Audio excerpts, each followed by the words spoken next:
Hi, my name is Fajane Bradford from Sociology 306, and this is my presentation. The topic that I chose to write on was basically the evolution of welfare programs and basically more information about them as far as some of the myths that people might have about them, some of the assumptions that people have about the people that are on welfare, different things.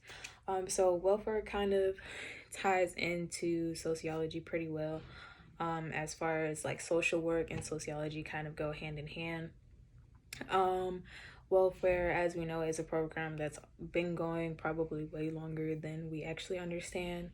Um, the history of welfare programs actually date way back in history before American welfare programs were even thought of. So when we say back, throughout history, we talk about kind of European welfare programs, being that, well, in this particular year, 1601, Europe was a lot more developed than the United States, and therefore had to kind of come up with policies and things just to kind of help the European people. So in 1601, England was experiencing, economic recession, depression, all of that.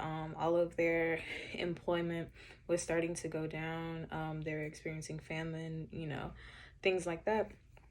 The person that was ruling at the time, Queen Elizabeth, had to basically come up with a plan as to how people were going to be supported through all of this.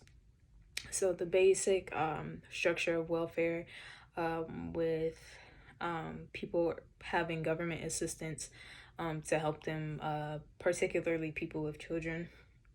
So in the beginning, it wasn't at first called welfare. It was called the English Poor Laws. Um, it helps different people. It helps people who were unemployed, the vagrant, and so far so on. Most important, the laws established that those people that were being helped weren't just being helped by charities or specific people helping each other or different nonprofit programs. It was put in place that these people would be helped by the government. So basically, the government would act as somebody, that was there in order to advocate and help, the people of England.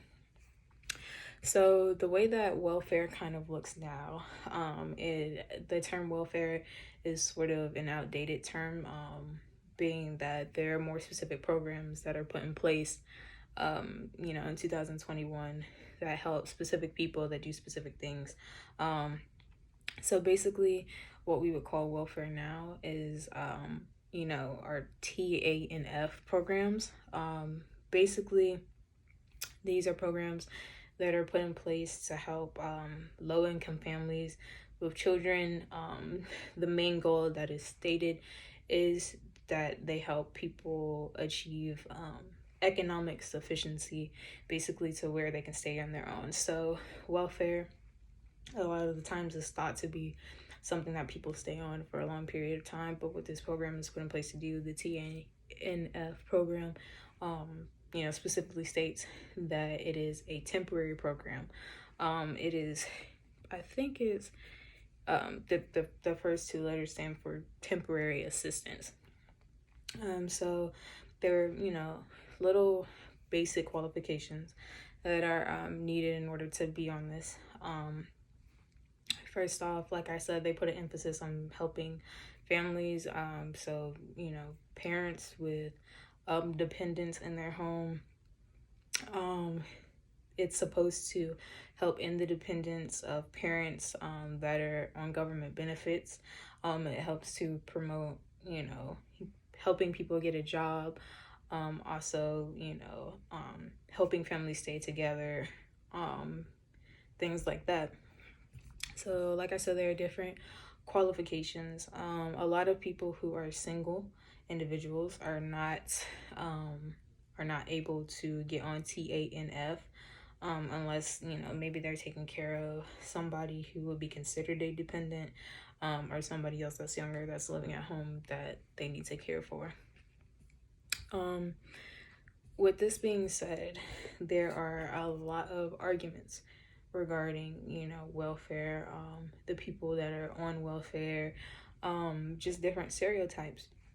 A lot of the times, welfare is definitely looked at as a negative thing, because of kind of the stigmas that are put, upon the term and things like that. So there are several different stereotypes and stigmas that lots of people get, that are on welfare.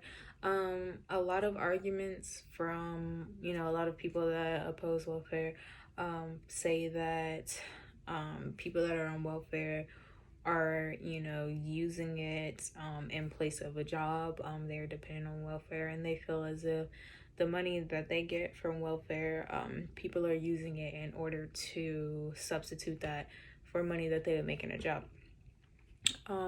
So with that being said, that particular argument is not true. As of 2015, nearly 73% of people who are, benefiting from government assistance, are members of working families. So nearly 73% of the people who are on welfare, things like that, they have jobs. Most government programs actually require that the person that is on the job, the person that is receiving the welfare, actually has a job. That's one of the, that's one of the biggest arguments. So another one is that, like I said, it builds a dependence. They stay on it in order to substitute their work money, things like that. So being that a person on welfare, cannot be on welfare unless they show that they are actually in need of it. They show documents. One of the actual requirements to get on welfare is that you have less to $2,000 or $1,000 to $2,000 within your bank account or your savings account.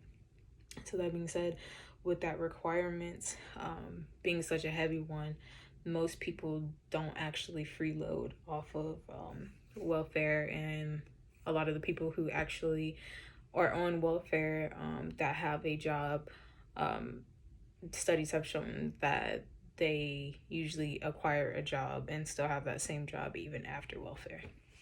Another argument that a lot of people have is that, that welfare programs are really heavy on tax dollars, which, also is not true, being that the amount of money that it would cost to actually physically help all of these poor families, to get, above the poverty line, or to get to a place where they don't qualify for welfare anymore.